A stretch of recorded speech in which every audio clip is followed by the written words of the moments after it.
Good afternoon, football fans, and welcome to 3 and Out, right here on IE Sports Radio, your direct feed for all that is sports. Good.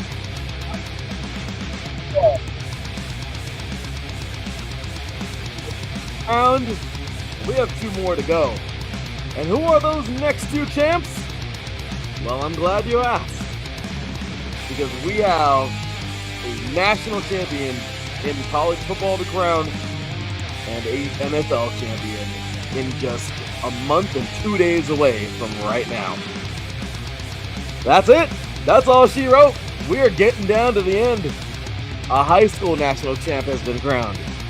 NJCAA Division III and Division I, 3C2A, Division III, Division II, NAIA, and as of last night, the FCS in one of the craziest. I do not know if there was a crazier NCAA game, honestly. NCAA FCS game. There cannot have been a crazier FCS final. Last night's game was probably one of the funnest things I've ever seen. Not because of all the mishaps, but because of all the different ways it could have gone. But one team reigned supreme, and for the first time since 1984, the Montana State Grizzlies get this thing done. Second title all time. First time since before I was born. Yes, this was a true special year for these guys, and I'm really happy for them all. So, with that, the victor goes spoiled, of course. Illinois State falling short. We have a fun show today, man. Playoffs, of course, in the NFL are already in step. Of course, we're getting into those on Saturday morning. But today's a special day. We'll be recapping the FCS National Championship briefly. And then we'll be getting into the 2 games. One on Thursday, and one on Friday. Here we go. College football playoff semifinals here and ready and set to go. We got some guests in the house today to talk all about those. You are now tuned in live to 3 and Out right here on IE Sports Radio. Good direct feed for all that is sports.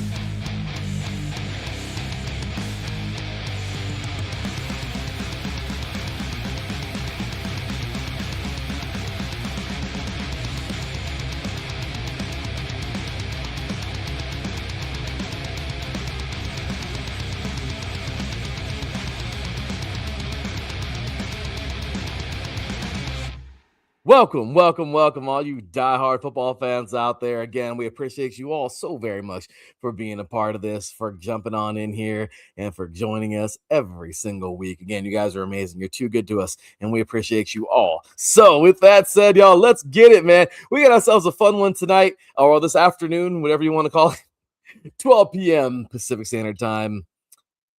3 p.m. over there on the East Coast on a beautiful Tuesday, January 6th, 2026. Well, guys, we made it. Again, champions have been crowned.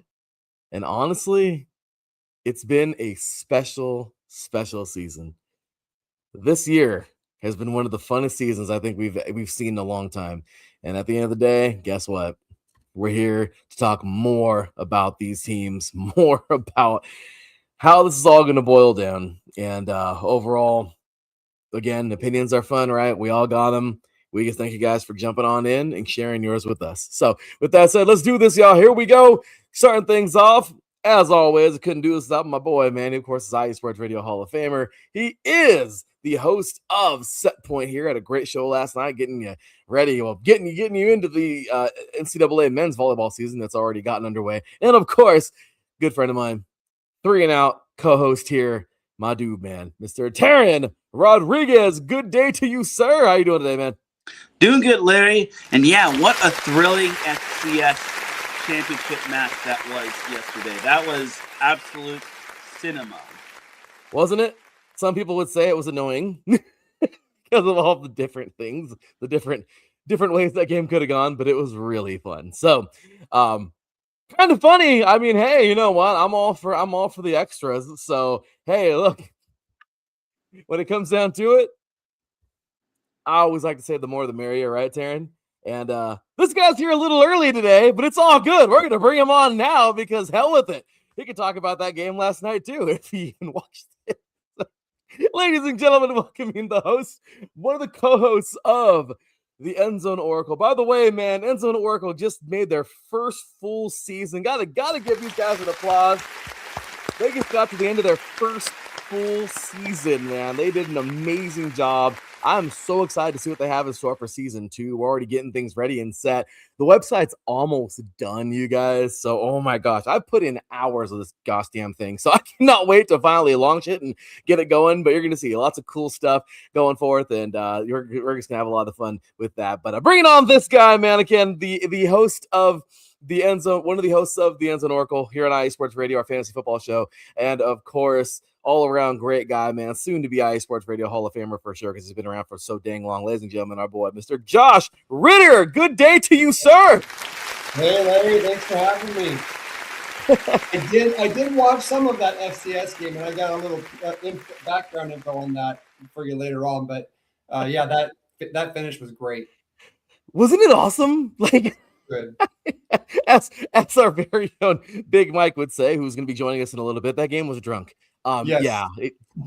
Yeah, one too many. Oh my gosh. Yeah, even I've never seen days like that Exactly. in my earlier 20s. So yeah. So good times, good games. Guys, before we jump into this, man, I just got to say, look at this one here. Yes, I love it. We got ourselves a Seahawk in the house already, so I am ready. Yeah, this team is special. Saturday morning, we'll be talking all about those NFL playoffs in the wild card. But today, again, we're jumping all in to these college football playoffs, of course. So before we do that, whoopsies, I didn't mean to press that prematurely. But before we do all that, man, I just want to jump on into this game real fast. Again, ladies and gentlemen, a champion was crowned last night. What a year. My gosh, what a year. What a great championship game. North Dakota State was gone. South Dakota State was gone. The bullies were out. And if you really want to get to the nitty-gritty of this, yes, North Dakota State is way more of the bully than the South Dakota State. But what I'm saying is they weren't around in this game. There were two teams that were up for grabs. They went at it. One team has been in and around this game a little bit more. The other one was a total surprise. Montana State, of course, being the team that they were in it in 21, they lost. They were in it in 23, I think, or last year, they lost. Okay. And Montana, they're buddies. Okay. They were in it, but last year, and they lost. But these guys got it done last night. And one of the coolest names you'll ever hear, Taco Dowler. Yes, the young man's name is Taco. Yes. Last night, I think we can make an exception. Today's Tuesday, but it was Taco Monday last night because this young man had himself a very good game. Really quick, guys, a nice little recap for everybody. The 2026 FCS National Championship delivered an instant classic in Nashville. Montana State survived Illinois State 35-34 in overtime to claim its first national title since 1984. The game was everything the FCS does best: physical, dramatic, relentless, decided by inches. Montana State struck early behind the poise and toughness of Justin Lamson, who I really like that young man. I think he's got somewhere in the NFL. I don't know if he'll be a starter, but I think he'll be somewhere in the NFL. He's got promise. He's got a lot of heart. So he scored twice on the ground and repeatedly answered Illinois State punches. The Bobcats carried a 21-7 lead into the half and looked in control after Taco Dowler's third quarter score pushed the margin 28-14. They look good. They look real good early, but Illinois State refused to fade away.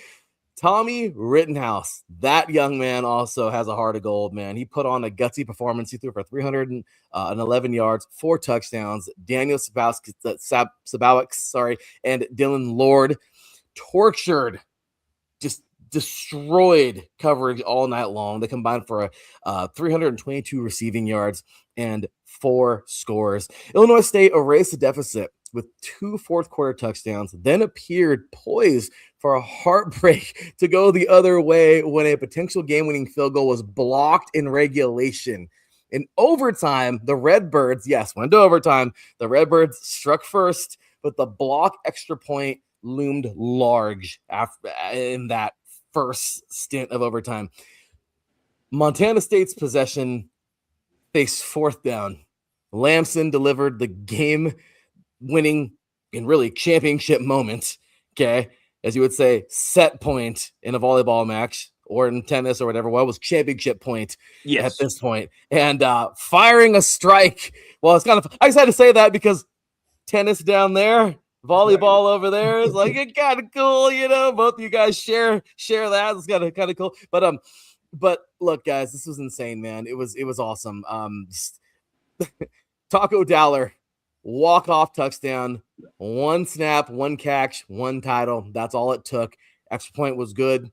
Illinois State outgained Montana, actually, 471 to 381 yards, and controlled the ball for nearly 40 minutes. But the Bobcats made the play that defined champions. Special teams, resilience, fourth quarter,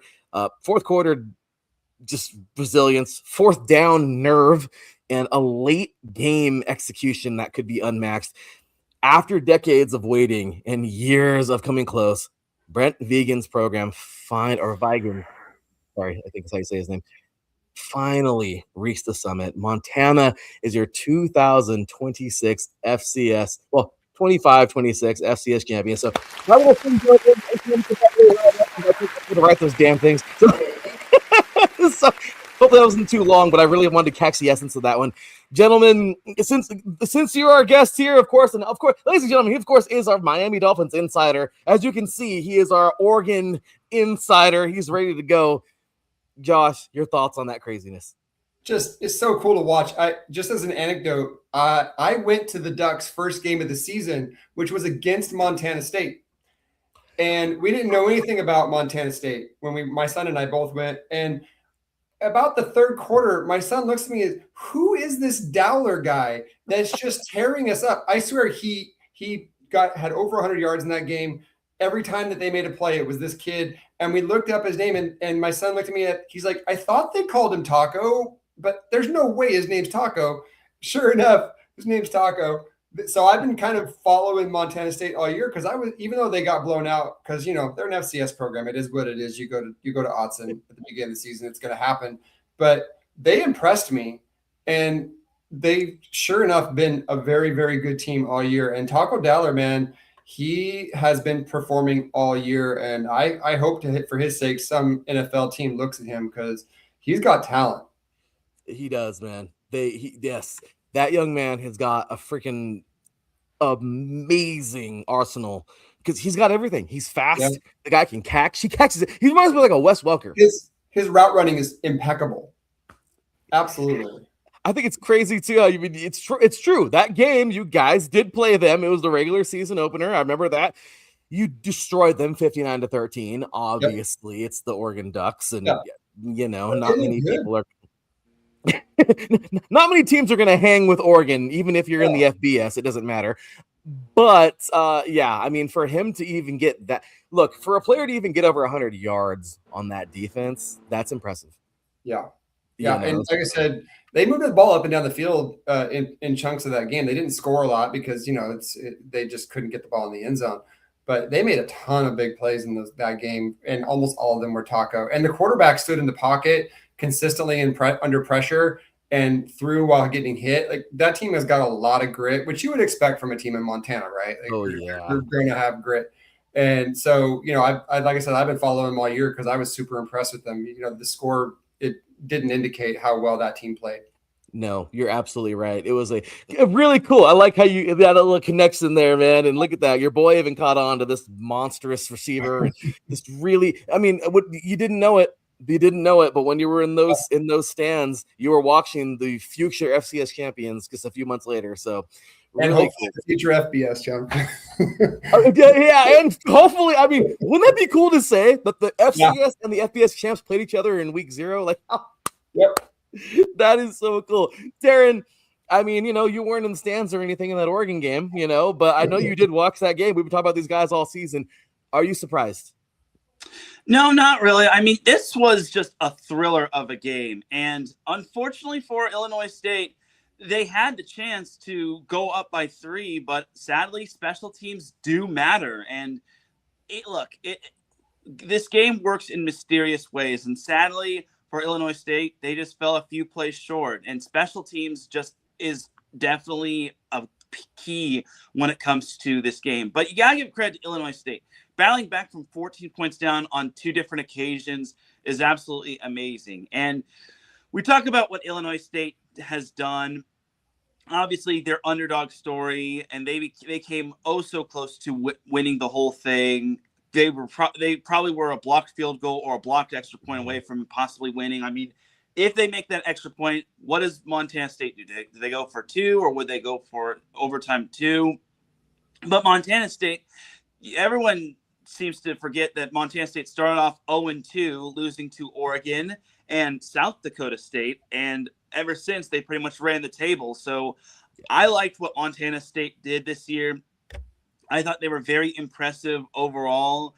And the interesting thing about Montana State is that they won, even though they didn't get a sack on Rittenhouse, which I thought was pretty impressive. I mean, Illinois State, you can't play as good as Illinois State played offensively, defensively, and I'll just say this, this wasn't because Illinois State was bad. It was because Montana State just made a couple bigger plays which defined the game and eventually clinched them the win. So overall, this might be a candidate for college football game of the year, or at least in the top 10 for this season. It has to be. There's no way. That game was so fun. The game has to be at least top 5. I mean, I'm really hoping that these why Josh is here today, and we'll see Mike in a few minutes, and we'll see Joey pop up in a little bit. I'm hoping these games are pretty fun and nail biting too. For these guys, I'm probably hoping that's not the case, because I wouldn't want that either. But yeah, I mean, this is just, again, pure cinema. You said it best. I mean, you guys hit it on the head. It was a great game. Again, congratulations, man. These guys fought so damn hard last night, both sides. You hurt for Illinois State because they were the little team that could. They made it. And just the night before in the D3 championship, I mean, you had the actual upset happen where the Wisconsin River Falls Redbirds knock off good old North Central that's been in this title game, the Stag Bowl, 6 years running. So Montana State wasn't that. The equivalent to that would have been North Dakota State, but who cares? North Dakota State's been around enough. They need to go somewhere. They need to go to the FBS already, making me mad. Okay? They need to move on already. I don't understand. Whatever.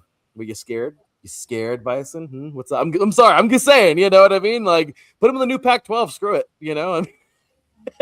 I mean, hey, no one cares about geography anyway. Stanford, Cal looking at you, so I mean, screw it, So they're apparently on the East Coast. So, hey, they could be in the Pacific if they want. But anyway, with that said, you guys, that is that, man. Congratulations again. Just one more time before we take our break and then officially get into it. Today is really about the semifinals. But congratulations one more time to the month.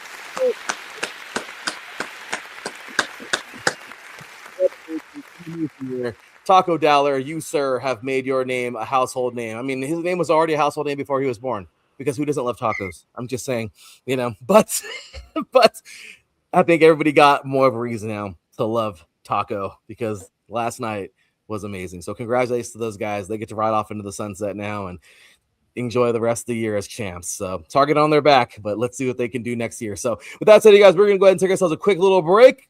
We, of course, got Josh in the house. Mike will be with us in a few minutes. We got, of course, a nice little video from Joey talking about his Canes. Teran.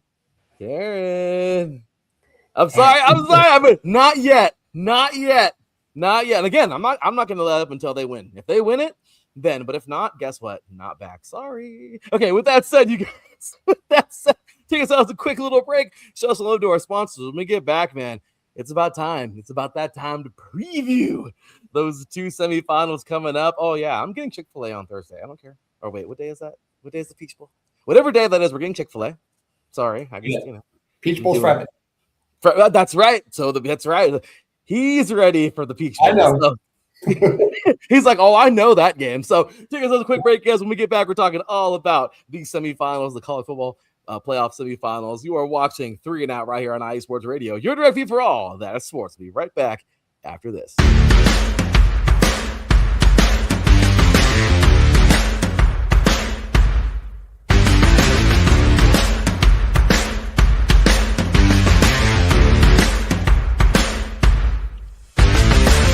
IE Sports Radio fans, this show is brought to you by Planet Jerky Premium Brisket Beef Jerky. Planet Jerky is the official jerky of the 2022 California League champion Lake Elsinore Storm, Single A affiliate of the San Diego Padres. This all brisket jerky has gluten-free options, contains no MSG, no sodium nitrate, is low in sugar, and high in protein. Go to their website at planetjerky.net and follow them on Instagram at Planet Jerky. Planet Jerky, the jerky that's on a whole other planet.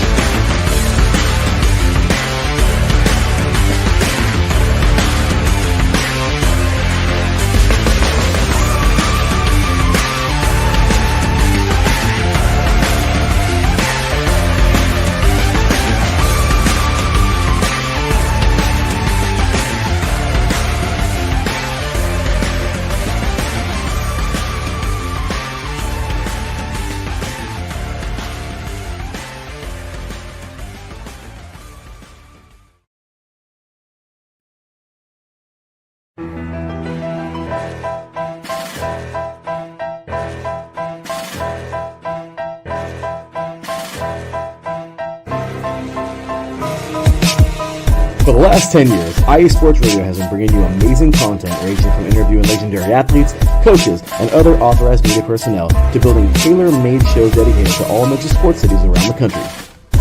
Make sure to follow us at IE Sports Radio on X, Instagram, Facebook, TikTok, and YouTube to keep up with the latest in sports and with all of our shows.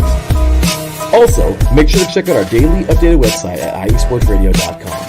At iesportsradio.com, you can see our daily show schedule and check out all of our show pages with personal bios to learn a little bit more about each of our awesome hosts. In addition to our show pages, you can catch the iSports Radio blog, Hall of Fame, Fans of the Month page, and our merchandise shop, including t-shirts, tank tops, caps, long sleeves, hoodies, and more.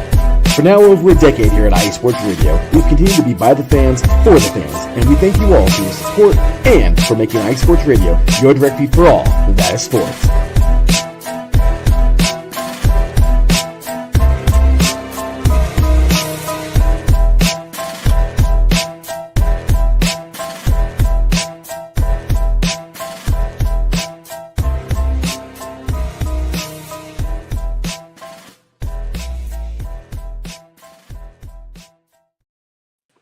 And welcome back to 3 and Out right here on IE Sports Radio, your direct feed for all that is sports. Give us a follow, man. You heard everywhere you can check us out at. You heard it. I got to update that damn thing. Sorry, everybody. But yeah, TikTok, Instagram, which we're working on that to get it a little more. But TikTok for sure, X, Instagram, subscribe on YouTube. Check us out at IE Sports Radio. Also catch the new website, the new and improved website. Again, it's this week. I just really want to make sure it looks as good as it can get, at least for right now. So, iSportsRadio.com. Check us out. Grab some merch. Join the community, guys. At the end of the day, this website, what it's about, okay, and I don't want to delay too much, but I just want to say, picture a neighborhood, it's a regular track home or whatever you want to call it, where every single house is a team. That's it. Everyone decorates like Halloween and Christmas every single day. That's your team, the flags, blow-ups, whatever you want to call it. That is what we're trying to create here. IE Sports Radio, by the fans, for the fans, since 2014. And that's the way it's going to be, man. And of course, I think this guy's been around since 2014 or somewhere around there. So with that said, Josh can tell you, man, that's our goal. That's our mission statement. And that's what we're doing here, man. This year, we haven't even scratched the surface, guys. Almost been around 12 years. Oh, times got a little rough, but hey, the roughness is done. No crying about crap. We're ready, man. This year is going to be very special for IE Sports Radio. You see new great shows emerging. You see lots of great stuff, new insiders, more dedicated cats. I mean, we have a really, really, really good thing coming up, man, this year. And we're just going to keep on building on this because that's what IE Sports Radio should have always been. And, well, here it comes. I'm excited for that, man. So got some great people, of course, like these ones over here, and I'm happy they're here in the house with us today. Again, if you missed the introduction today, Mr. Teran Rodriguez, as always, joining here as well, one of the hosts of the Phone Oracle, an amazing show, fantasy football every year. These guys do an amazing job. Well, they will be every year, but they did a great job. Again, great season. By the way, before we even started, I mean, Mike's not even here yet. Josh, man, I got to say, how was your first year? I mean, I got to watch you every Wednesday. Unfortunately, sometimes I didn't always get to tweet for you guys or join the chat when you're driving or whatever, but got to enjoy you guys every single week. How was it, man? First season is over. How you feeling?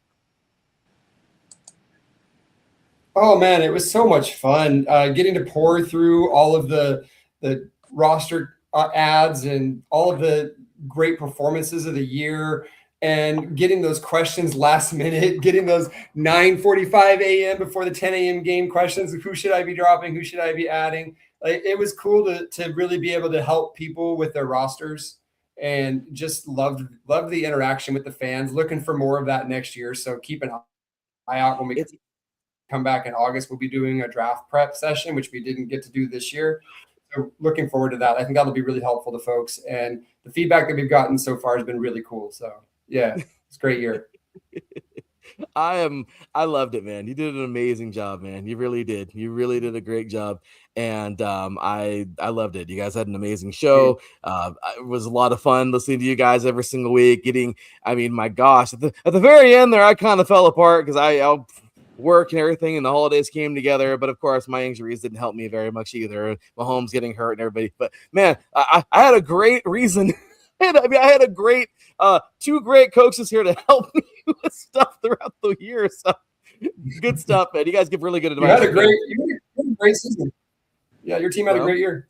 Just so you know, Josh, you guys were a big part of that. So you probably didn't like that very much. You're like, damn it, he's winning. But hey, you guys gave me advice, so thanks. Appreciate it. I'm here to help. You're so good that you'll help somebody beat yourselves. That was wonderful. Thank you, Josh. That's how good you are. So we appreciate it, man. So with that said, man, let's do it. Let's get on into the FBS. This is it, man. This is what we've been waiting for. The national championship is we're days away. Today is January 6th, the 19th. We are just, this is it. We're so close. So close. These four teams. I love the playoff. I love it. These four teams, the ones who deserve it, and they're here. It's exciting. We got some really fun football to get into in a little bit, and of course, actually right now, and it's exciting because these four teams, of course, are here, and this is what I've been waiting for all year long. Who really is the best out of everybody? We had some drop out early. We had some. Who saw Ohio State losing? This is nuts. This is absolutely nuts. But this is why we play the game. This is why we have all those hours, and these young guys right now are ready to go head to head. So the bracket officially, so quick little recap. Obviously, as you guys know, I'm sorry, James Madison, that was wrong. I know. I'm sorry. Teran likes to put up his little Wario meme. Yeah, I won, but at what cost? Yeah, you won a championship to be fed. And it's kind of funny because you want to say the Ducks or the Lions. You want to say the Lions or the Wolves, but you got fed to the Ducks. In the football world, Ducks are very ferocious and will eat you alive, and that's what happened. So, 51 to 34. Oregon. It really was worse than that, but regardless, Oregon won that one. Alabama defeated Oklahoma 34 to 24 and moved on. Ole Miss over Tulane 31 to 10, and then of course Miami over Texas A&M 10 to 3. Then we just had over New Year's, man, it was pretty cool. Oregon, and this is what I kind of want to start on right now. Obviously, we don't have Ole Miss Georgia on the house tonight, so I do want to start out with that game. We already talked about these and recapped them, but of course we're still waiting on Mike to get here. But I will tell you this: Ole Miss taking out Georgia was impressive on New Year's night, New Year's Day evening. It was really nice to see a team just emerge. Again, Chambliss, a young man that we see in the Division II level from Ferris State, play so well, proved that he belonged there. Teran, you and I talked all about that. Josh, your thoughts on that game, man? Sometimes anger and hate can be a powerful weapon in football. And there's something about Ole Miss and what went down with Lane Kiffin that I think is fueling them right now, because I thought it was going to be too much of a distraction for that team to be able to perform at the level they've been playing at. I don't think in a vacuum, even if Lane Kiffin had stayed, Ole Miss beats Georgia. I just don't. I think Georgia's the better team, but there's something about this team right now that they're angry and they want to prove it to Lane Kiffin. And some of the comments after the game kind of show that. I don't think it was as much of an X's and O's. I think they just had a bigger will to win that game than Georgia did. And maybe Georgia went in thinking without Lane Kiffin, this team, they beat a bad team in the first round, but they're not going to be ready for us. And they didn't come ready to play. At all. I mean, I guess it was one of those games where you tell yourself, hey, look, you got beat. What do you do? You can't cry about it. You can't whine about it. It was still a close game, but solid, good old Ole Miss. They came out and got done. Teran, you were surprised about this one. You really did think that Ole Miss was going to exit in this round. Yeah, I thought Ole Miss was going to get stifled by Georgia's defense. I thought this was going to be a whole lot of a low-scoring affair, but Ole Miss had other plans in the second half, and Trinidad Chambliss is the real deal. I mean, everyone jocks him for being a Division II quarterback, but honestly, Trinidad has really just impressed overall. He has just been absolutely impressive, and there's one guy that Ole Miss should be thanking their lucky stars he was able to play, Kawan Lacey, because he did get dinged up in the Tulane game, but Kawan Lacey had himself a nice little game, and Ole Miss, they are just proving that they don't need Lane Kiffin, and I don't care if Lane Kiffin gets his little bonus if Ole Miss beat Georgia. Yeah, that is a thing because it's like some sort of like accommodation based on like the preview earlier in the season, but still, Ole Miss just advancing past a talented Georgia team was just overall impressive. I think this Ole Miss team is the battle of the team of destiny. Which team is the bigger team of destiny? Miami, who just barely got into the tournament, or Ole Miss, the team that didn't get a chance to make the conference tournament championship and whose coach jumped ship for its conference rival. Yeah, no, true. And it's funny because Josh actually made a video about that. For anybody who didn't get to hear that video about Lane Kiffin's decision, really quick, Josh, would you enlighten everybody about that video? Yeah, I mean, I don't feel like the Ole Miss organization should be upset at all at Lane Kiffin. They knew what they got when they brought Lane Kiffin in. He's been a nomad his entire career. And unless you put something in that contract that stipulates that he can't do this, you had to know going in that he was going to do this. Now, you feel bad for the players, right? Because the players, they commit to that organization. To some degree, you would think they would know who Lane Kiffin is, but they're 18-year-olds. They're going wherever they feel like they should be going, and you feel bad for those kids. But I'm sorry, I don't feel bad for the organization of Ole Miss because they knew who he was, and they told him, from everything I've read, they told him that he couldn't coach in the playoffs and that he wanted to. And if that's the case, we don't know what the truth is, but if that's the case, they made their bed and it's working out for them. So good for them. But like, there's not a lot for the Ole Miss organization to be upset about because they all knew who Lane Kiffin was. I knew who Lane Kiffin was. So sure as heck, they knew who Lane Kiffin was. No, you're absolutely right. So know who you have. Hey, it is what it is, right? I mean, sorry. And then that's our world, guys. Hey, you're going to jump for whatever's better. There's nothing wrong with that. I mean, screw it. You're improving yourself. So, hey, it's what it is. I know it's what some people say loyalty and the system is what it is too. Like the Ducks right now are dealing with two coordinators that are splitting time because they're also head coaches at different organizations now. It's stupid, but this is the world you live in college football, and you have to work within the parameters of what you have. And unfortunately, we're in a world now where teams can poach other coaches after their season's over while the other coaches sees the team is still going. The college should change it so that you can't do that till the season's over, but they don't do that. So this is just the reality that you deal with, and you have to live with it. No, absolutely. You hit it on the head, man. So, so my apologies. Earlier, I thought I put the actual link to here in our band chat room. Unfortunately, it was just the link for YouTube. So that was my mistake. Yep. Well, look, that happens when you're trying to put two links two different places. So my apologies. With that said, man, sucks. He had to wait for a little bit, but I'm glad he's here. Ladies and gentlemen, of course, is our Indiana sports insider and a very angry Colts fan, but a very happy Indiana fan. Ladies and gentlemen, welcome to our boy, Mr. Big Mike. Welcome to the stage, man. Glad to have you. Up, gentlemen. How the heck are you? Doing well, brother. How you doing today, man? Doing well, man. It's got a little time off work here, so come hang out with you guys. Gotta love it.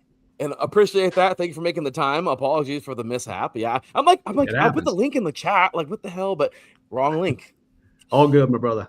Yeah. So with that said, really quick, because I know you were watching it last night too. We did talk about the FCS a little bit. That was a fun game. We got into it. Your thoughts on that crazy game last night? Bobcats win their first one since 1984. That was insane. I actually I'm not gonna lie to you. I started watching it, and I was like, "All right, well, we'll see Montana State kind of doing their thing, pulling away." And I'm like, "I'm gonna take a break," because something tells me I'm gonna see Illinois State come back. Sure enough, they did. And that was just a good old drunken game, man. And if you love football, didn't love that, I don't know what to tell you. Right, and if you don't love taco, because right. we all love tacos, right? That's a given. That's a given. So what a job. What a great year for those guys, man. Again, Absolutely. It was pretty cool. Earlier, Josh was talking about him being able to see them versus Oregon in the opener, which is pretty crazy. Right. And, so kind of funny, we were talking about, well, he was watching the future FCS champion there. So I don't know. He was hoping that it might also be the future FBS as well, but I think you might have something to say about that. So we'll get into that in a few minutes. But before we do that, guys, again, just going right back to this. Obviously, we just talked about Ole Miss over Georgia. Again, Teran and I talked all about this last week and everything. But just your guys' thoughts on these. Obviously, we just talked about Ole Miss over Georgia. We're going to get into Miami and Ohio State at the moment right now. But your thoughts on that game on the Sugar Bowl? Again, I was a little surprised. And some would say, like, hey, is this Ole Miss team a destiny team? If Wade Chambliss is, he's been stepping up and playing, and maybe because this whole thing with Lane leaving that, whatever. I really thought Georgia was going to be a threat in this whole thing. And to see Ole Miss get that, good for those kids. Fun game to watch. I think Ole Miss's road's going to probably come to an end, but we can talk about that later on. But no. Good for Ole Miss. Fun game, and then Georgia just kind of Georgia, I guess, for lack of a better way to put it. Well put. So that game was a lot of fun. Of course, we're not going in any specific order. I just want to get that game out of the way because Ole Miss was very incredible. Miami over Ohio State. I'm telling you right now, I don't think anybody could have seen that coming, except for Miami fans, who I still think are delusional. Until that trophy is hoisted, they're delusional. I'm sorry. So that's it. I'm sorry. That's what happens when you make such a big deal, right, Teran? That's what happens. That's what happens when you make such a big deal after your team wins like 4 games like 5 years ago. Remember, Teran? The U's back, Teran. The U's back. And then they lost like 18 games in a row. Yeah, So again, they won't be back until that trophy's raised. So let's see it. But gentlemen, I mean, again, Teran and I talked all about this. This time, Mike, we'll start with you. Your thoughts on Miami taking out Ohio State? Man, I'm an Ohio State hater, so I absolutely loved it. I'm not going to lie about that. I think, and I know we were kind of going back and forth in the chat a little bit. I'm going to give Miami their due, obviously. Defense shows up. I mean, that's a talented defensive unit they have. I think, in a way, I feel like Indiana almost did them a little bit of a favor because it's like, hey, how do you stop Ohio State? And this, and Sane and Smith and Tate and all those guys. And I almost feel like Indiana kind of gave a blueprint there. I'm like, okay, here we go. No, and totally. Miami just came out and punched them in the mouth.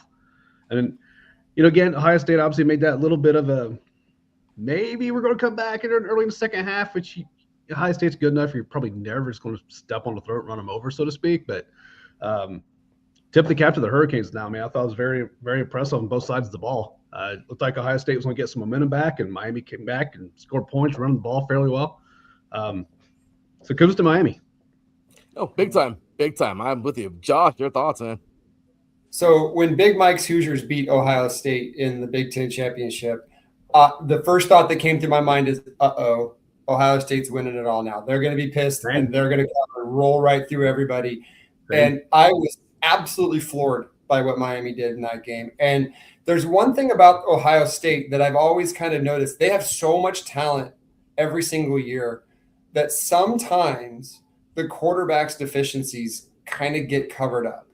Yeah. And Julian Sayin has had a lot of hype, but when it came down to a team that really kind of pressured him and put some rush in his processing, they kind of exposed him. And to Mike's point, it might have started with Indiana, but I think we all kind of overestimated Julian Sayin because of the weapons he has around him.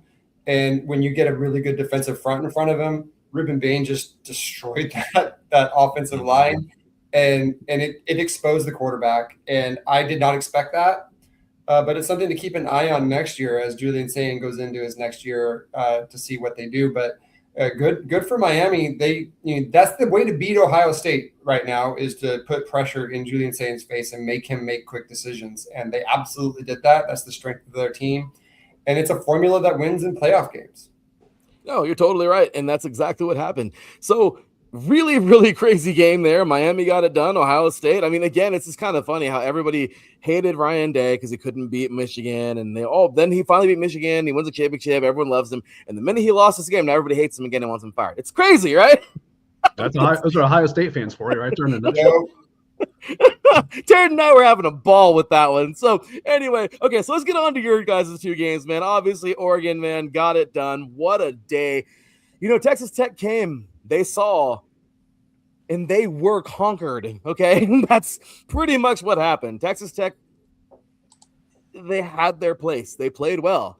And then there was the Oregon Ducks. Josh, tell us all about that game, man. I know we saw you in the chat and everything, but tell everybody, of course, your thoughts through the game, and obviously now that the game's over, what did you think about it? Oh my gosh, that Texas Tech's defensive front is going to destroy the Ducks. They're so good. Texas Tech's offense is like, they score so many points and get so many big plays, and they're going to be great. Texas Tech hadn't played anybody. And the Ducks heard all about this defense for a month because they knew they were going to get past James Madison, about how great the Texas Tech defense was. And the Ducks said, hold my beer. You haven't played our defense yet. Yeah. And you haven't had to actually move the ball against players that are more talented than your offensive players. And that quarterback, by the end of the first drive, my boy and I were looking at each other and said, he's spooked. He ain't got it. Like, he had never seen a team play like the Ducks have played against him. That's the problem that you get into when you have a Big 12 schedule versus a Big 10 schedule. You don't have the quality of opponents. So when you get into these big spots, you're overwhelmed by the speed and the ability and the strength and the ability of the defense to scheme and all of these things that you're not going to get against Arizona State and Utah and places like that. It's just a different level of competition. And you could see it from the offense. And I will say that defensive front for Texas Tech is everything that they say it is. There's a couple of super NFL players in there, but that's all they have. Yeah. Their secondary was leaving receivers open the whole game. Their offensive line could not get any movement at all in the defensive line. The Ducks were in the backfield every single play, and the quarterback was absolutely spooked. And even their one big play, that 50-yard run, Bryce Betcher had him dead to rights in the backfield, and for whatever reason just didn't wrap up. And there was two other guys there, but they just expected Bryce to tackle him. So they didn't make the play, and he got out. But other than that, there was nothing going on from Texas Tech, and it was just an overmatched team. And when that bracket came out, you look at that and you say, okay, we're playing James Madison in the first round and a Big 12 champion in the second round. It's as good of a bracket as an opening couple rounds as you can get, and that's exactly how it played out. It did, and it was gorgeous. You guys destroyed them. Honestly, Texas Tech had no answer. And again, Teran and I were in awe that Texas Tech couldn't even get a field goal, but we both kind of knew. We both picked Oregon. We both knew that they were the better team. Yeah. Mike, your thoughts? Yeah, I mean, I'm going to echo everything y'all just said there. And I'll give Oregon a tip of the cap here. I've thought that their defense, especially in the past, second half of the season in particular, has really stepped up and has been quite fun to watch. So, but yeah, I mean, it's a good point Josh made with the Tech schedule. And yeah, when they come in and face these big guys in the Big 10 or even SEC or whatnot, that's where they struggle. Result didn't surprise me whatever at all. Totally. No, I'm with you. That was It was a game that would have been fun to see closer, but we all knew it wasn't going to happen. I mean, this is So now we're going to flip it and start with you, Mike, as your team, your boys, man. And again, Teran, I know Teran's over here. Like, why am I here? I know. Sorry, but I want to get these guys' thoughts really quick on this because, again, I mean, this is just obviously to get these recaps of these games from your guys' perspective. Last but not least, man. I mean, obviously it was the Rose Bowl, the second game. Again, we're not going in chronological order today, but Rose Bowl. Some people would say Bama's just not Bama no more. So you beat a playoff team, that's great, but they're not the Bama. And others would say, shut up. Alabama's still Alabama. They're still good. They're still strong. They got there. And they got what they've been dealing for years. And that's just what happened. They showed up and they got the Texas Tech treatment. Okay, that's what happened. Yeah. So, your thoughts, man? You guys completely obliterate Alabama, 38-3 in the Rose Bowl. It wasn't even close, landslide victory. Yeah. I tell you what. I mean, my thought about this whole thing with Alabama is, yes, this is not. It's not the Alabama teams of the past, right? This is not Nick Saban's Alabama. Six natties, blah blah blah. But this is still a good Alabama team. Yes. They're not. There's goes what they were. I get that, but they're still a solid team.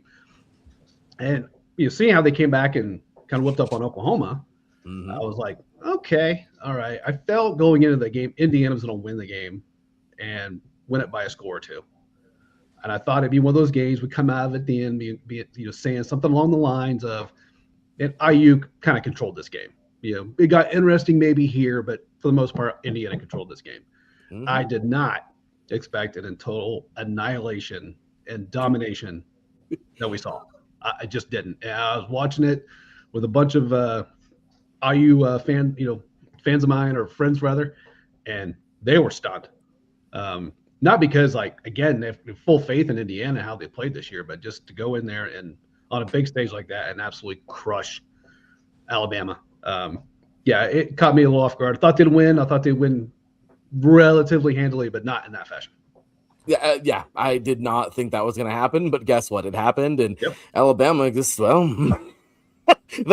again, they got what happened to them, what they've been doing to people for years. And again, I get it, but who cares? Look, it's not the same Alabama team. You're not going to get the same Alabama team. I'm sorry. If the 2001 Canes were to still be a team somehow, no one's going to beat them. I'm sorry. I mean, you know what I mean? This is the way it is. You're not going to get those teams. But wow, this great performance though. Indiana looked great. Josh, your thoughts on that game, man? Yeah, I'm just going to take it from the Alabama perspective and kind of build on what you said. Alabama feels like a bunch of really talented players trying to play for their NFL future and not playing as a team. And you saw the difference between a bunch of 5 stars that really aren't playing together versus a bunch of 2 and 3 star teams in Indiana that absolutely all know how to do their job to make sure that they are going to get the result that they want. And Curt Cignetti is a maniac. That's the word that I keep using every time I talk about that guy. That team is not the most talented team in the country by any means. They don't have a lot of blue chip talent on their team. Even Frank Mendoza is not a 5-star guy. They're in that Bill Belichick, Nick Saban, and Nick Saban did this. That's why Alabama was Alabama. He took 5 stars and he made them do the things that they have to do to be a team. And Kalen DeBoer is just not doing that. Indiana's doing that.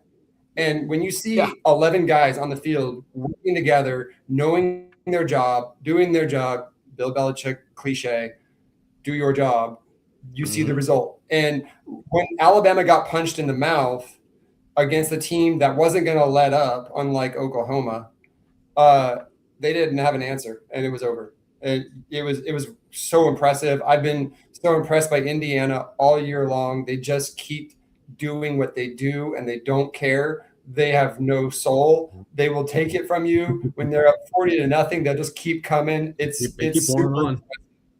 Yeah, it's super impressive, and probably the best coach team in the country right now. I'd love to say Lanning's right up there with them, but Cignetti's a beast. They're special.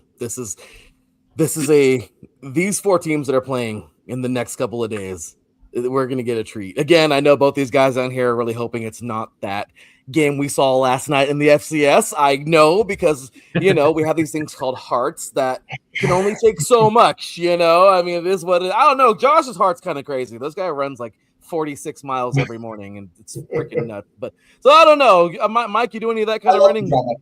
I don't run like him. I'll get my cardio in. I'll get my lifts in. That's about as far as I go. Not everyone's like Josh. That's different. It's different. So he'll run to hang out with you in Indiana and then run back home, I'm sure. So anyway, with that said, guys, okay. So really quick, we're gonna get into these two games, then we'll be out of here for the day, man. Again, thank you guys again for joining. If you're just tuning in, man, we appreciate you guys. The numbers are jumping. Really appreciate you so much for being here. Both of you here today, of course. Teran and I will be getting into these build-ups right now for these games, and we're going to hear from one of our other insiders right now. Couldn't be live on the show today, but he's here with us. Sent us a video this morning. He's a working man. I mean, both these guys are too, but pretty cool. They took some time out of work today to be here, which is awesome. Joey wasn't so lucky, but it's all good. He made us a video this morning for his Canes, and he'll be talking about this game coming up on the 8th, of course, Thursday at the Fiesta Bowl versus Ole Miss. So should be fun. Let's check out Joey and what he's got to say about the Fiesta Bowl coming up on Thursday. What's happening, everyone? Good afternoon. This is Joey Jets, your Miami Hurricanes insider for IE Sports Radio, your direct feed for all that is sports. Previewing the Fiesta Bowl, the college football playoff semifinal matchup between the number 10 Miami Hurricanes and the number 6 Ole Miss Rebels. I want to talk about my keys to the game, my X factors, and what Miami needs to take advantage of in order to get the win and move on to the national championship game, which is being played at Hard Rock Stadium, by the way. That would be so fitting, just to be able to get that win.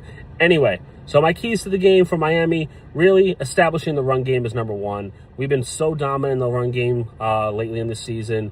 Just in the last 2 games alone in the playoffs, we've had 65 carries for 328 yards on the ground in 2 games, 2 rushing touchdowns, averaging about 5 yards per carry. So we really need to keep building upon that. I'm really looking for to take advantage of Ole Miss, who's been allowing about 146 yards per game on the ground, and they give up multiple touchdowns in about 6 games this year. So we have a chance to really exploit that. So I'm hoping for the combination of Mark Fletcher, Shamar Brown, even Pringle back there, just exploit that. Just take every opportunity, just establish the run game early and just pound that rock. And then in line with that, win in the trenches. Our offensive line has to just dominate in order to facilitate that run and then create the opportunities for the pass. And on the defensive side, our defense has been stifling so far in these college football playoffs, holding Texas A&M and Ohio State to a combined 17 points in 2 playoff games. Bro, unbelievable. We've had 12 sacks so far, 16 tackles for loss in these 2 playoff games, so we just need to keep more of that. Keep the pressure. Ruben Bain, Akeem Mesidor, the rest of the defense, just don't let off the gas. Keep the pressure. We know it's working. And as always, like I say every single week with the Hurricanes, limit the turnovers and the stupid penalties. Last week against Ohio State, 0 penalties. 0. I couldn't tell you the last time Miami had a penalty-free game. And also turnovers, we did have 1. But at the same time, we forced Ohio State to turn it over twice. So those are my keys to the game: establishing the run game, winning it in the trenches, and limiting the turnovers and the stupid penalties. X factor-wise, I'm looking at 3 players, 3 groups really. First off is Mark Fletcher. Like I said, we need to establish this run game early. I think Mark Fletcher, just getting himself going early and proving that he's going to be a force to be reckoned with. If you can establish him just to keep moving the ball, we'll be set. Malachi Toney, he has the explosiveness, but teams have recognized this now. So if you notice during the Ohio State game, he caught all 5 of his targets, but for barely any yards. I want to say it was 16 yards receiving in that game. So they're noticing that what Toney can do. So they're putting the attention on him. C.J. Downs got a lot more opportunities in this game, and that was clutch for us, especially early on. But we need Malachi Toney to be able to get those opportunities. We got to create the opportunities for him. And then, like I said, on defense, Ruben Bain and Akeem Mesidor, just allowing them to do what they do. Just disrupt the game. Create havoc for the opposing quarterback. Just make Chambliss feel like he's just being barreled every single play. We put Julian saying he didn't know what he was doing back there. They had a great third quarter, Ohio State, early in the fourth too, but the majority of that game, it was Miami just telling him what's going on here. So those are my X factors to this game. And what we need to take advantage of in order to win, just ride the momentum. Miami, we are so hot right now. We're on a 6-game winning streak. And think about it, we were written off. We were not expected to be here. Nobody wanted us here. But look at us now. We are 1 win away from the national championship. Our first potential national championship since 2001. This will be our first appearance since the damn 2002 Fiesta Bowl against Ohio State, which we just avenged that game last week against them. Now we can actually avenge the bowl itself. So ride the momentum. We need to take advantage of the fact that we are hot and the momentum is really on our side. I absolutely love that, and I fully believe that if Miami just hones in and just keeps playing the way they're playing, smart football, run the rock, limit the penalties, we'll be fine. That's really what I want to take advantage of. And this is one thing that's weird. Miami's the favorite. Miami's actually favored in this game by 3.5 points. I'm not used to that, but we can't let that get to our heads because we've been the underdogs the last 2 weeks, and we came out and won. So Miami, please don't feed into us and we're the favorite. I want us to keep the mentality that we're the underdogs, that we're not supposed to be here. So I'm going with the prediction here. Miami 30, Ole Miss 24. That's the score.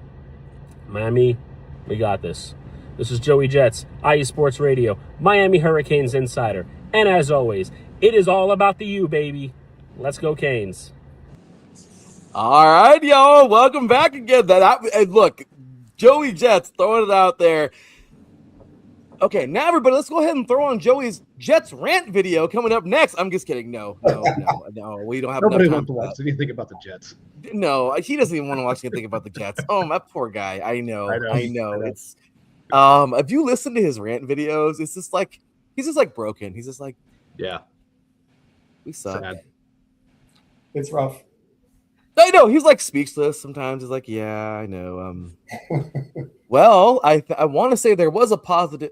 Actually, that wasn't a positive. That was a negative too. Like, you know what I mean? It's kind of like I know it. I know. Raider fan here. I know. So it's very similar. Very, very similar. But again, appreciate you guys, man. We are over 1,100 viewers today right now. So again, we appreciate you guys so much for tuning in. You guys are awesome. These two guys down here are a big part of it. Teran, we got to step our game up, man. You know, they're going to take 3 and out from us down there. So I'm just saying, good stuff. You guys are amazing. Appreciate you for being here. All right. So getting closer to the end here, but it's been a fun show. We really appreciate you guys. Now let's get on into the real deal, of course, what we are all here for, to talk about these two games. Obviously, you just heard right now, Joey Jets getting into pressure. And you know what? I think that's a really good way to go about it. But, you know, he's talking about the U getting it done this year. Obviously, both of you think your teams can get it done this year, and I'm sure there's an Ole Miss fan out there somewhere who still believes that they can get it done. You know, got their former Division II quarterback that proved himself. They got, you know, no more Lane, but no one cares, and there you go. That's it. So here it is, man. That is the game coming up on Thursday. Teran, we'll start with you since I know we haven't really talked with you a lot today. Sorry about that, brother. But hey, give me your thoughts. This game should be a lot of fun. I am super excited for it. I guess if there is a quick little build up for it really fast. Teran, we have here Miami, Ole Miss, Fiesta Bowl, strength on strength. Carson Beck leads a physically strong, very, very physical Hurricanes defense against Trinidad Chambliss and a high octane Rebel offense who's been able to do it so far this year. One win away from the title game. Give me your thoughts. Yeah, this is, again, the battle of the team of destiny here. Ole Miss, it's funny how Joey Jets said that Miami is indeed favored, and they are favored by 3.5 points. That said, I wonder if Ole Miss is going to have that underdog mentality as well. I mean, they had that in the previous round against Georgia. So I wonder how Ole Miss can top its previous performance in terms of its offensive output, because they've scored. They're a machine when it comes to scoring at will. I mean, they've scored 30 points in almost all of their games this year. Well, the one against Washington State, they put up 24, as well as LSU.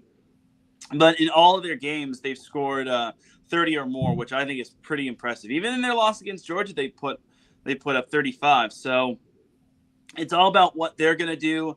I think if their offense gets going early on, if Kawan Lacey establishes the run early on, I think Ole Miss can be a dangerous team. I mean, Miami can also be the same thing as well if they can get their running backs going as well. If Malachi Tony doesn't have the case of the fumbleitis or dropsies. Yeah. So it's really going to depend on who blinks first. I mean, Ole Miss's offense is outstanding. Miami's defense has been locked down. This one is going to be the case of something's got to give here. But I just feel that Ole Miss's offense is going to be on its A game, especially since this is for the national championship. And Ole Miss has been, I want to say Ole Miss has been in the top 10 throughout most of the season. And Ole Miss is proving that they don't need their head coach, Lane Kiffin. And I think Ole Miss was going to be a complete anomaly following the departure of Jackson Dart. Everyone was going to wonder what's going to happen with Jackson Dart. Well, Trinidad Chambliss has happened following the departure of Jackson Dart. So I think we're in for a great game when it comes to Ole Miss versus Miami. Oh, definitely. That is going to be a freaking fun game. All right, we're just going to swing back on down because, again, neither of you got a dog in a fight, but one of you will see one of these two on the 19th.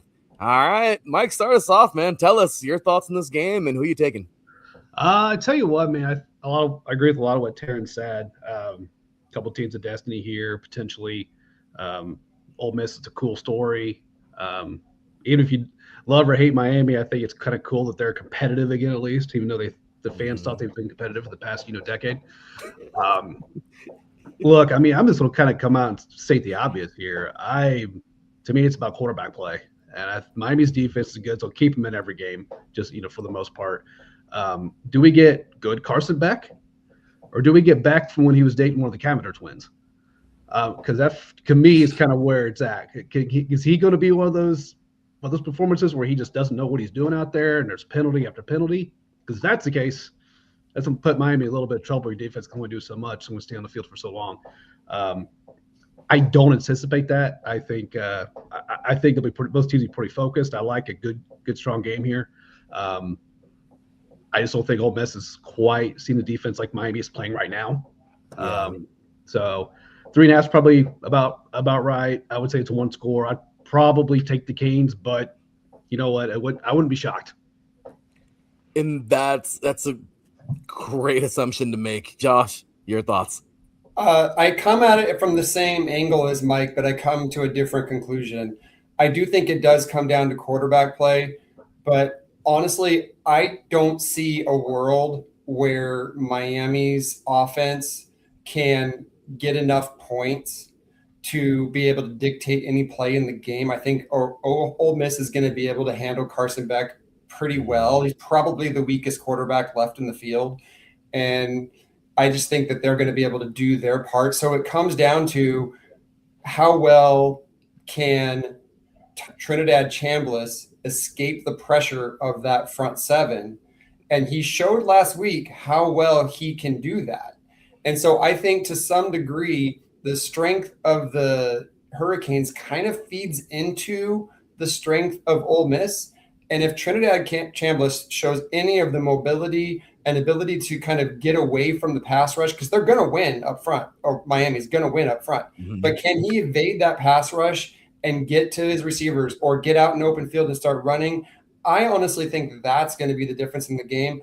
I'm rooting for Miami because I would love to see a Miami-Oregon final just because I know a lot of you fans because I'm a Dolphins fan. So I have a lot of people that would love that game, and I'd get in a lot of debates. So that'd be fun. But I honestly think Ole Miss is going to win the game. I also got Ole Miss winning as well. I didn't make my pick. Sorry. You want to change up anytime here, Mike? No, I'm gonna stick with it. I mean, I guess it's 3.5 point spread for a reason. I think it really could go either way. Both points are valid. I'm gonna stick with the Canes. Well, the Canes are the Canes. God, I want I love Chambliss. Division II. Teran, we talked about him last year. We talked about him. Ferris State champ. Our Division II talk is fun. We always have fun talking about the lower levels. This makes me want to throw up in my mouth. And again, it's not because of the team. It's not because it's the stupid fans who just think, I'm sorry. Oh my gosh. It's the group of people that we've seen on Twitter, Teran, for the last like 5 or 6 years who just swear that Ray Lewis and Willis McGahee are back. Okay. I mean, but I'm sorry. I know it's going to sound terrible. I got the Canes. I know. You'll see what I say in the next game, but I know. I heart is going with Ole Miss. What they've been through this year. You got the former Division II quarterback proving that these guys can play at a higher level and beat these teams and they play. But I don't know. I would love to see it. I would love to. Oh my gosh! But I just head over heart this time for me. But who knows? You're right. It's almost a coin flip. I think they're both really close. I feel like Miami has been, in my opinion, but we'll see. I love it. We're divided here, 2-2. I'll take that. So now it's time to get into the game that's going to be really fun. We got 2 of them here with dogs in the fight. And Teran, you and I have kind of been pulling for each of these here low-key throughout the year. We're going to have some fun with these 2 here with that one. But all right, guys, here it comes. Friday. There will be somewhere 4:30 Pacific, 7:30 Eastern. These 2 will be somewhere in front of a screen. I don't know. Mike's crazy enough to actually be there. I don't know. Josh is like, I don't have a lot of money for no reason. I'm good. Josh, Mike was there at every Colts game this year, so I'm just saying, you're a strong one. Yeah, I'm also a very bitter one, but I was nice when I posted my recap. Might have taken a sedative or something. I don't know, but anyway. Just so everybody knows, when Mike posted his video, his last picture of when they played their last home game, the Colts. Why am I here? I guess I paid for the ticket. Guess I might as well go and get some free tailgate food. I guess. But I mean that's about all you got too, because pretty much you didn't get anything from the Colts. I know. I think at one point they were the number 1 team in the NFL. Oh yeah. It's been. Drug in the mud here for the past 2 months. Hey, you could be a Raider. You could. Good. You could. Yeah, could be a Jet. Could be a Brown. I mean, it could be worse, but man, just mediocrity year after year after year. I mean, I know it is what it is. Josh would argue that you could be a Dolphin. Right? But, Nobody wants that. Josh is like, I'm not saying anything. Are we talking about college here? Like, I know, poor Josh. I'm sorry. We're not getting into this. This is a much more uplifting story. So. Well, here it comes, you guys. Chick-fil-A Peach Bowl, 4:30 p.m. Pacific Standard Time, 7:30 p.m. Eastern Time. This is the game because, and I'm gonna say this now. It is what it is. I'm sorry. Hopefully, you guys, maybe some of you agree with me, maybe some of you won't.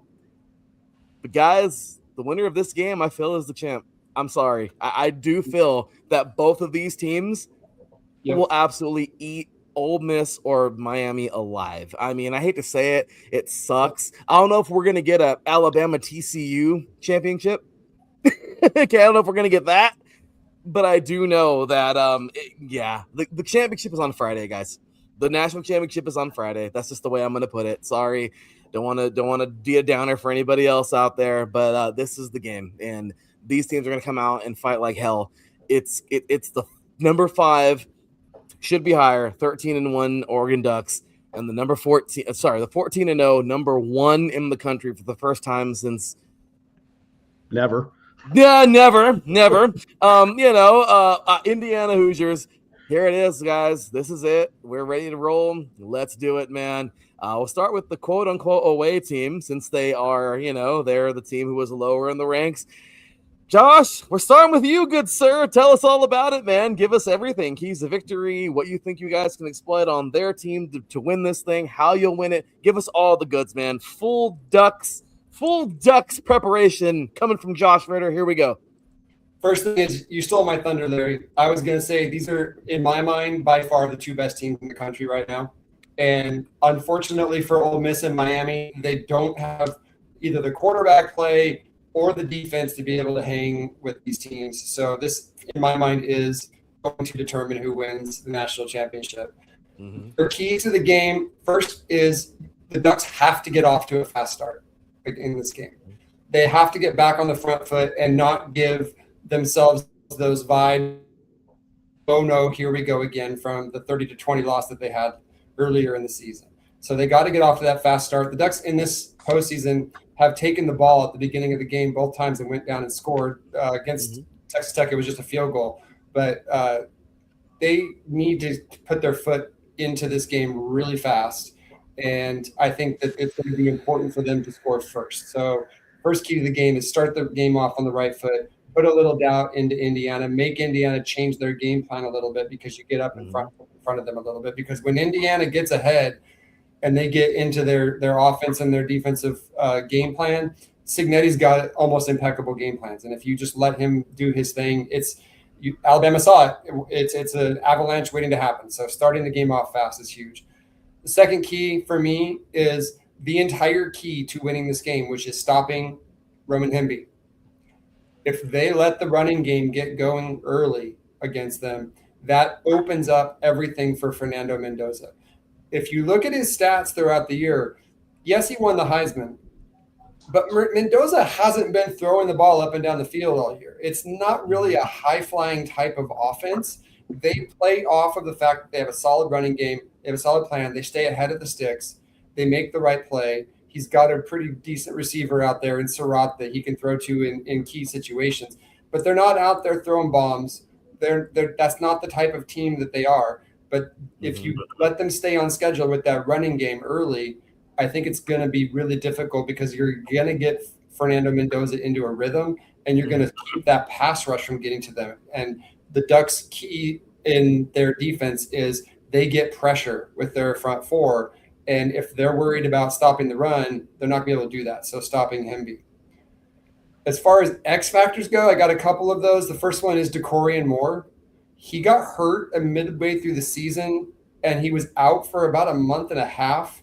And he came back in the first playoff game, but he's been basically a non-factor on offense since he came back. He ran the wrong route a few times, and it's not looked the same. Decorian Moore needs to come back to the guy he was in September in this game if they want to have a chance to win. He's got to be able to get open, make a couple plays downfield. I think that the key to the Ducks getting up ahead early is making a big play in the passing game. They are one of the most explosive teams in the country. So they need to make those big plays downfield. And I think that the Indiana Hoosiers are going to be keying on Kenyon Sadiq in the passing game because he is probably our best weapon right now. And Malachi Benson has been really good on the outside. So Decorian Moore needs to become that third threat that maybe they're not thinking about because he has been pretty quiet in these playoffs so far. So Decorian Moore has to get going. And then the other one is Brandon Finney has to shut down the receiver that he's on. I agree. If our secondary quarterback position is in a little bit of a shambles right now because of the transfer portal and things like that, and if Brandon Finney needs help to cover Surratt, who I'm guessing who he'll be covering the most, this Ducks team is going to be in a lot of trouble. So Brandon Finney's fully capable of shutting down the receiver that is on his side. He has to be that lockdown corner so that they can scheme up the rest and not let the others beat them. Because if they have to roll coverage to that main target, the other one's going to kill them. I don't remember the name of the second receiver for Indiana, but he's also very, very good. Actually has better stats than Surratt, even though I think he's not quite as good. But you can't let that guy beat you. Brandon Finney has to lock him down so they can bracket the other guy. As far as what the Ducks can take advantage of, there's two things. First, they have to be able to force Mendoza to beat them with his arm. And again, I know he's the Heisman winner, but he hasn't really had to win with his arm much this year. It's been a balanced offense. If they stop the run and force Mendoza to beat them, they can pin back their ears, get that rush in him. They make him rush his processing. He has thrown some bad picks this year. So that's where you can get him. You have to rush his processing. If you allow him to sit back there and execute the offense the way that Cignetti wants, he's going to find an open guy, pick you apart, and win. So you have to rush his processing. And I think that they can do that if they stop the run, because they do have a ton of rushers that can get after them. Their cornerbacks, like Kennedy, are very good, very physical at blitzing. They might be able to get a turnover or two off of rushing him, maybe on a sack fumble, things like that. And Mateo Uiagalelei he finally got his big flash play of the season, and I think that's just going to make him hungrier. And I think they need to find a way to get in his head early, whether it's a sack or an interception or just a lot of pressure, and force his processing. I respect Mendoza. I will say Mike may or may not agree with this. I don't think that he's the elite NFL prospect that people think he is. I think he's in a very good system for him, and you can expose that if you get to him. The Ducks didn't do that in the first matchup, but they have absolutely the ability to do that. And then the second advantage that I think the Ducks have, this is the most obvious one, it's a motivation gap. It is hard to, and Cignetti said this in his press conference, it is super hard to beat a great team 2 times in a row. And I can say, I saw what happened last year when the Ducks won a close game against Ohio State, and then went into that game and probably were feeling themselves. And Ohio State just jumped right all over them because they were angry about that game. And the Ducks, I listened to all these press conferences. The team, even before they got to this game, even before the Texas Tech game, and they had to respect Texas Tech, they were talking about how angry they were about that Indiana game. They are ready for this team. I guarantee it. They want their revenge. And in football, that kind of stuff does matter more than in other sports. So I think that that's the biggest edge the Ducks have in this game, is they're just going to be angrier. And when you beat a team, you tend to think we have a formula. When you lose to a team, you go back and say, what can we change to mitigate that issue? The Ducks are going to play that game very differently than how they played in October, and it'll be on Indiana to adjust to that. But either way, this game is going to be a dogfight. It's going to be super close, and I cannot wait for it.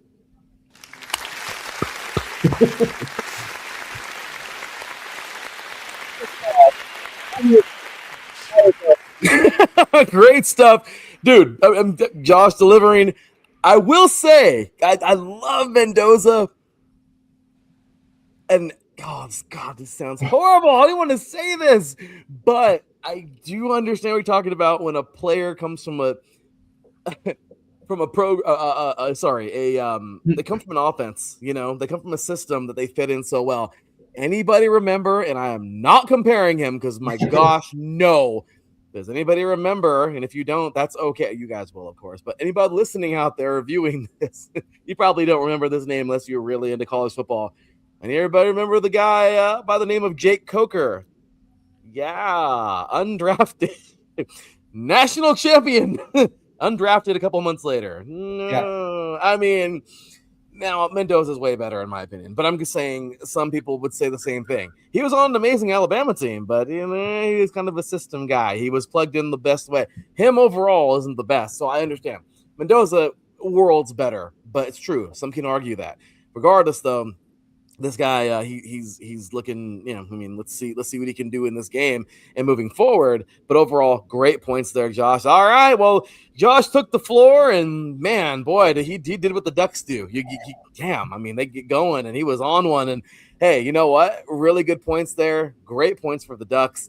All right, now it's time for the Indiana side. We got our Indiana man over here, Big Mike. Tell us all, basically answer all the same questions. I'll try to make it a little quicker and crush, just like the Indiana offense typically does. Just quick, boom, done, story, game over. No, I won't. I'll try to kind of hit on just everything. Josh makes a lot of sense. I do agree with the fact that it is a big motivation game for Oregon. Obviously, and I don't think this is the same Oregon team that we saw earlier in the season. I think this is improved defensively, no doubt about it. That's a 30-20 game, and in my opinion, that game wasn't that close. That was a pick six that Mendoza threw. Take that away, it was a whooping. And so, yeah, Oregon's will be pretty pissed off, as they should be. So I expect Oregon to come out fighting like hell, and I expect this to be a battle without a doubt. It's a couple points. Mendoza, I actually agree. Obviously, he's had a great season. Completing over 72% of his passes, 36 touchdowns, still only 6 picks. He is in a good system. He's in a good system with good coach and good talent around him. Mm-hmm. And we discussed earlier, this is a team that's not made up of a bunch of 5-star guys. They're not. They're a bunch of 3.5-star guys that have bought into what Cignetti's doing. And guess what? It's working. And I think it's going to continue to work on Friday. It's going to, like I said, it's going to be a battle. A couple of things I'm looking for. Josh mentioned that, obviously getting the pass rush. Obviously, yes. If they can if their front four can get to Mendoza, that's going to be problematic, just like it is for just about any other game, any football game we see, right? Mm-hmm. Can Max Coogan, who took that MVP award there for the O-line, for the Rose Bowl, former Notre Dame guy, can him and his teammates here hold that, defensive line in check? So far, we saw Ohio State get back a little bit, but they seem to make some adjustments during that game. I would expect IU, if it does happen, to do something, some similar adjustments there. We're talking about wide receivers. You're mentioning Surratt. Omar Cooper Jr. be the other one that you're referencing. I got to give him all the love in the world. That is a former Lawrence North High School from right here in Indianapolis, Indiana. Graduate. So obviously he's got a huge fan base here for obvious reasons. In fact, my daughter and him graduated together. So we have a little bit, or him and my daughter graduated together rather. So big rooting interest there. I think he could be key. But my bigger key, because he has been huge for the Indiana Hoosiers, especially the second half of the season, is Charlie Becker.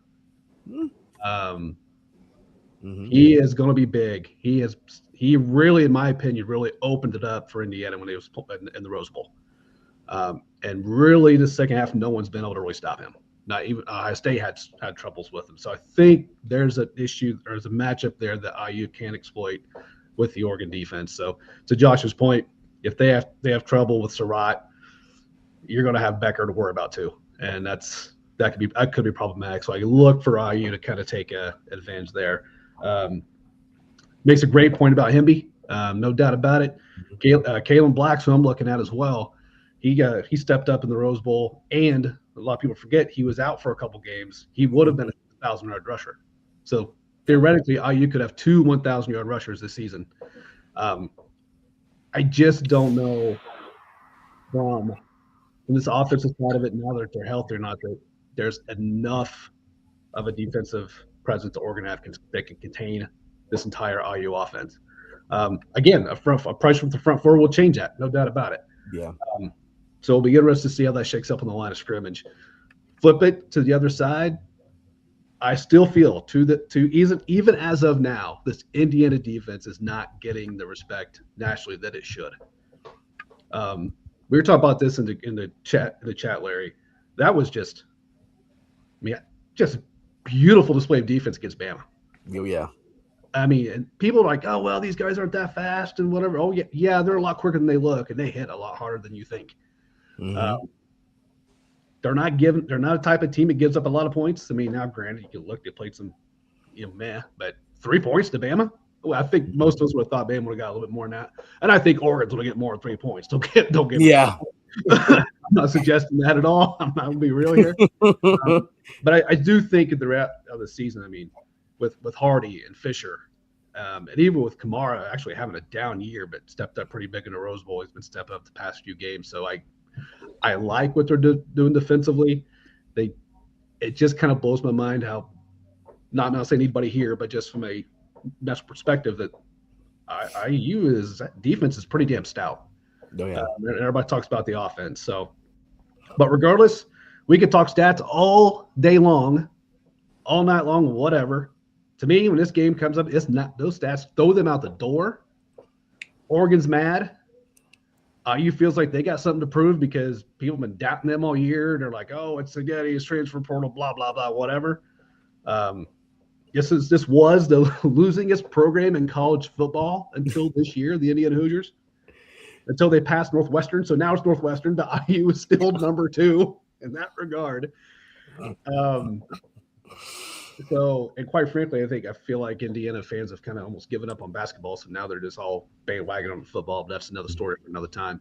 But my point, throw these damn stats out the window. It's not going to matter. These two teams are going to beat the crap out of each other. Yes. And I'm absolutely here for it. And I agree with everybody here. The winner of this game is crown them. Yeah. Yeah, I'm with you 100%. There it is. A beautiful job by both of you guys. I just want to thank you guys again for being here. Awesome stuff there. Great analysis. I mean, really, analysis. Obviously, we know these two guys' picks.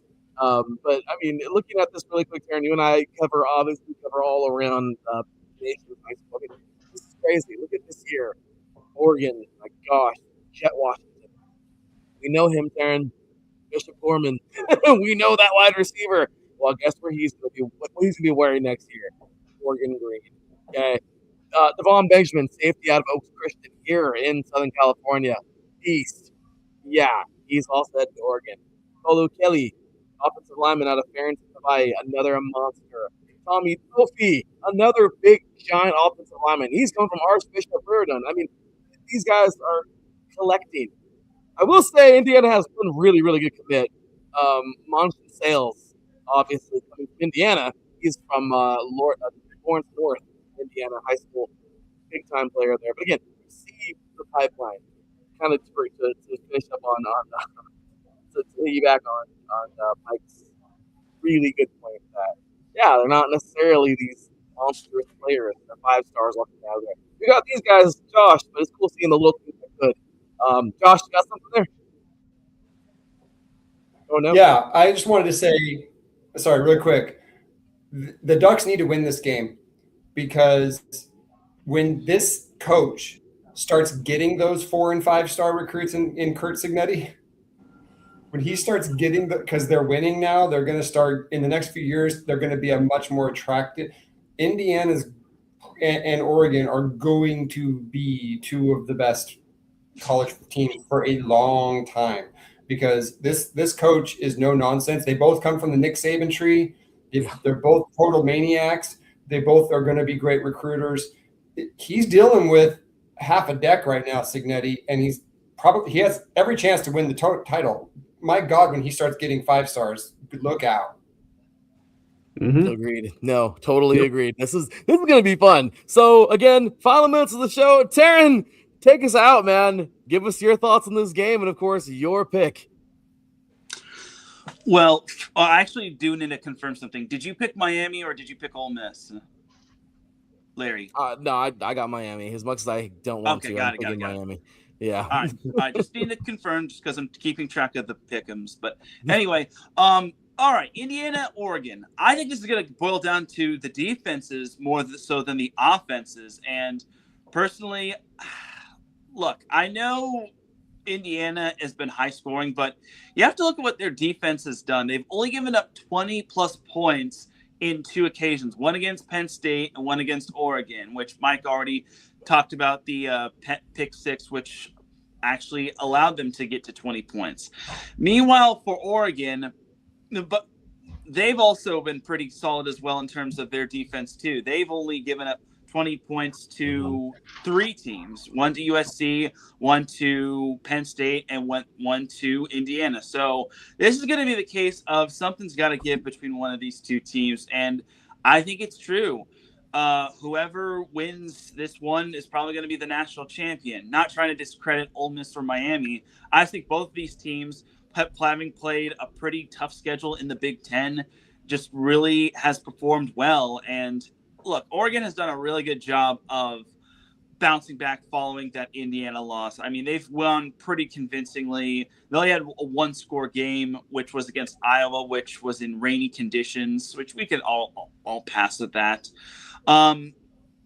It's just that can Oregon have better success? Can they come with the same hunger that they did against Texas Tech? Can their defense high fly around against the likes of Fernando Mendoza and company? And I also forgot Oregon gave up 34 to James Madison, but some of those points were in garbage time. So yeah. And then for Indiana, it's like that's perfect considering it's the second meeting between these 2 teams, and it's so tough to beat a team twice in one season. I mean, look at what happened with Georgia and Ole Miss. That was the big case right there where Ole Miss got their lick back against them. Oregon was kind of on the wrong side of that coin when it came to Ohio State and themselves last year. So This one's so tough to predict, and these are two really good teams that could either stifle you defensively or win in a shootout. But I'm going to take Indiana to win this one.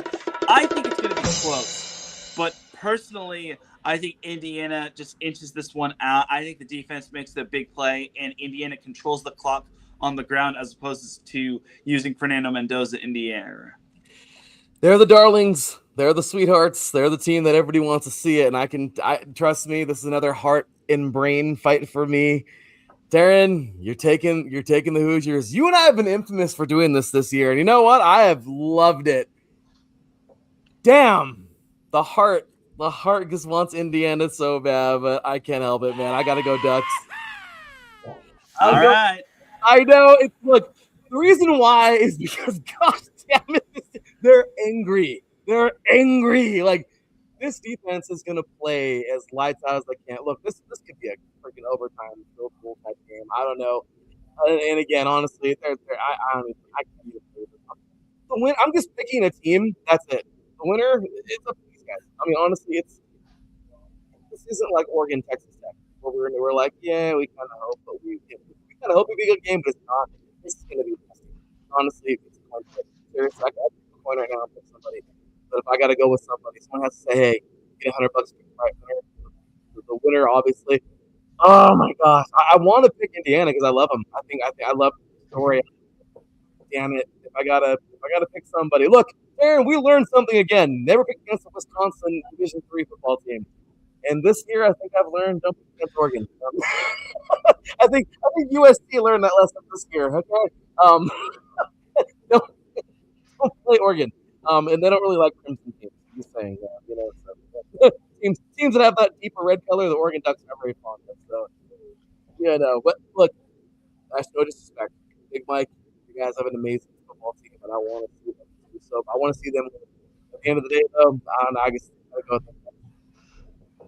Hey, man. I mean, like I said, it's a 3.5 point spread. I mean, those are, to me, games like that, they can go either way. I mean, let's be real here. So. It can. I know. I think Josh and I could agree at least on this one thing. I think we're both looking forward to it. And, it's going to be a great game. Are excited to watch. So it is a lot of fun.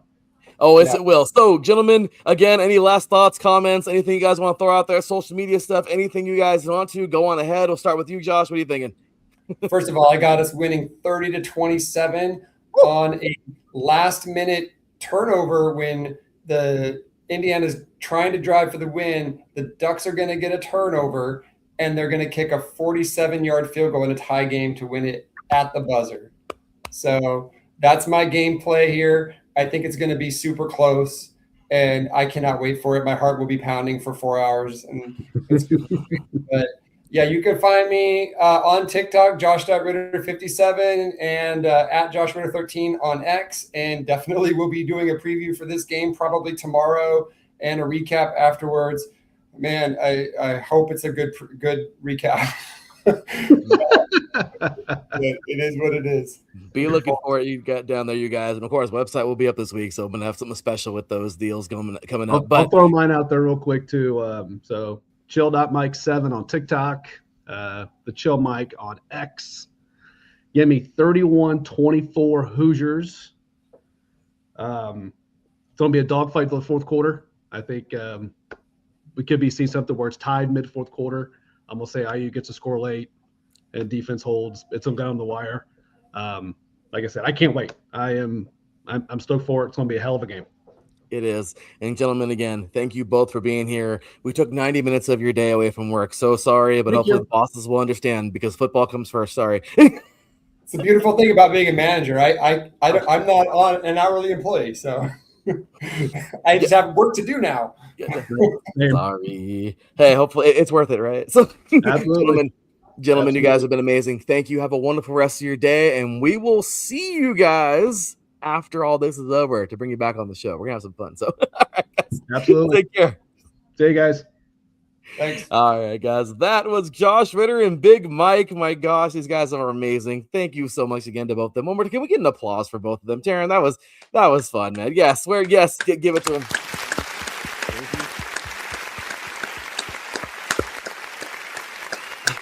Teran, I love it. we're going against each other again. Hey, dude, it's gonna be a great game. It's gonna be a great game. Indiana can totally pull this thing off. It's just the Ducks, dude. The Ducks have been the Ducks. And now, so where are you and I at? Before we get on out of here, actually, let's cue the music. Let's get the music started if we can get out of here, man. But, dude, this has been fun. Oh my gosh, we've had a very fun bowl season. Where are we at with the picks right now? And we're talking about everything: the bowl games, the championships, everything. Where are we at? Well, I kept track of the bowl games. I haven't really kept track of the FCS or the Division 3 or Division 2. But for the bowl games, I'm 24-10. You are 23-11. So if you win both, if you predict both these games correct, then you take a 1-game lead over me. But if I split, then I'm still 1 game ahead of you. And then if I correctly predict both these games, then I am the bowl games pick'ems winner between you and I. I love it. We've had fun. I'm telling you, every year we have so much fun doing this. Teran's got me a few times. I've got him. We've gone back and forth. Last year we both tied, but that has a little asterisk by it because I actually persuaded you to pick Colorado, and then Coach Prime sat Travis Hunter and Shadur Saunders, which I think that was a little unfair. So us tying last year has an asterisk by it. So I'll take that. Well, hey, we had a really good show today, man. That was so much fun. I appreciate you again for your time, your awesome efforts here, man. We appreciate you. It was fun. Great analysis as always. And you know what? Let's see now. Let's play the games. Let's see what happens. So that's it. Teran and I are off till Saturday. Again, this has just been a very, very fun season as it goes. And Teran, you and I are getting down to the end here. We got January 10th. Saturday, January 10th, we have Saturday, January 17th, Saturday, January 24th, a special evening show concluding the championship weekend at 7 p.m. Pacific time, 10 p.m. Eastern, or a little bit earlier, depending on when when the last championship game ends. Then one more Saturday on the 31st. And then that's it, Teran. Oh, actually, no, we're going to have one on February 1st on my birthday. And then we got 2 more after that on Super Bowl Sunday morning and Super Bowl Sunday post-game. So, Teran, we have 8 shows left in our season, man. So we have, I think, around there. So I might have miscounted, but we're getting to the end. And then, of course, join us, Mr. Mike Pat, our Mel Kiper, but as he says, with better hair. Will be joining us for all of the combine stuff and the draft stuff. So, and after that, we'll see you in 8 divisions in 8 days. But Teran, it's been great. Thank you very much, good sir, for being with us here today, man. It was a great show as always. For Teran Rodriguez, for me, your boy Larry B, we will see you Saturday morning bright and early. Until then, take care. And as always, God bless. Peace.